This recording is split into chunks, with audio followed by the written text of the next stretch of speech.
The long story short here for the Knicks is that they are trying to clear cap space, perhaps for a run here when free agency begins. That's what it looks like. And, to me, it says that the Knicks are comfortable with their development that they have in process with their young guys, with their players, with their roster. They feel like their guys are growing under their tutelage and under their player development.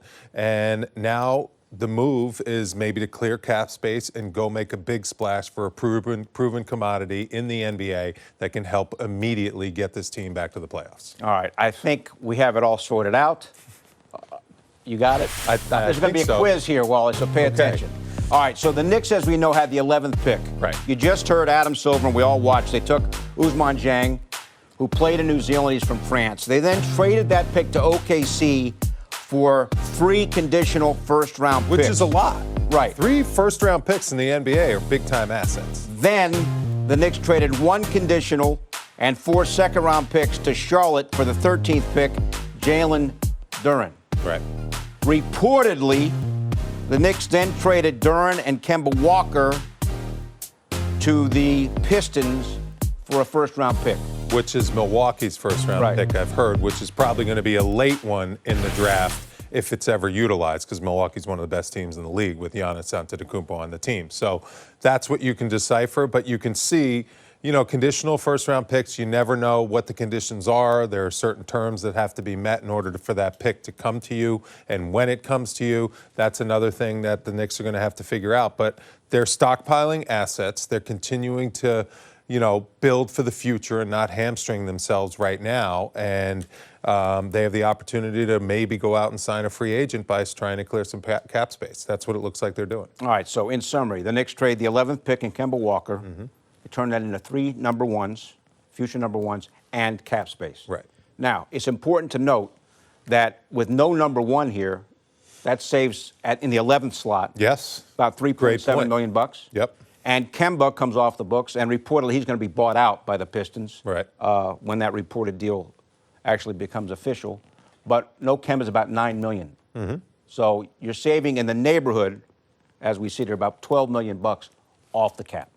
Yeah, and you can maybe make more moves to get more cap space, or you can sign someone in free agency, upwards of $12 million, and that's big. The Knicks are in a good financial spot with their contracts, their short-term contracts. They're guys that are pretty young as far as their age. Derrick Rose is the one veteran that got hurt last year, but it looks like he's going to come back healthy and really help this team. We've seen how productive he's been. Where the Knicks are, they have flexibility with their roster. They have flexibility moving forward. And if they can clear some more cap space and get a free agent that can help this team immediately now, we know they weren't that far away. 2 years ago, they were the 4 seed, lost in the first round of the playoffs. Last year, a little bit disappointing, but if you can retool with this roster and add another piece that can really help, that could be a nice upgrade immediately. Here's the reality. We're watching in the green room trying to sort this out with everybody in real time.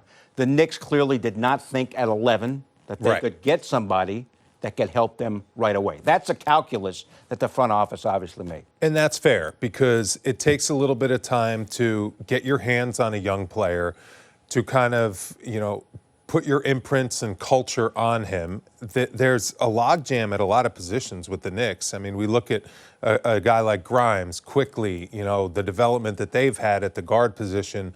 These kids are getting better, and their careers are on the right track in the NBA. So to get another 11th pick that's not going to maybe be an immediate impact, it might take a little bit of time. Also might take minutes away from guys like that, in their development. I think it just says that the Knicks are very comfortable with the development of their young players, and they want flexibility to go out there and get surefire, bona fide star power in the NBA through free agency. All right, so as we sit here now, the Knicks do have a pick in the second round, 42nd pick overall, but the way they make moves, who knows? But that's how things shake out as we sit here. Meantime, number 1 pick, I don't know. Paolo Banchero ended up going number 1 when a lot of people thought it was going to be Jabari Smith, but Orlando took Banchero number 1, and we're sitting there watching. You like that. How come you like that pick? I said if I had to make the pick, I would have taken Banchero number 1. How come? laying eyes on him live at the Final Four, he's a physical specimen. At 6'10", he's put together like the perfect basketball body. He's got a huge base, strong tree trunk legs that are going to be able to hold their position. And there's not a thing he can't do out there on the court. I mean, the only thing about him is maybe he's not the longest, rangiest, lankiest type player with the length that everyone loves in the NBA, but he's 6'10". I mean, he can do everything. And he puts the ball on the floor. He can shoot threes.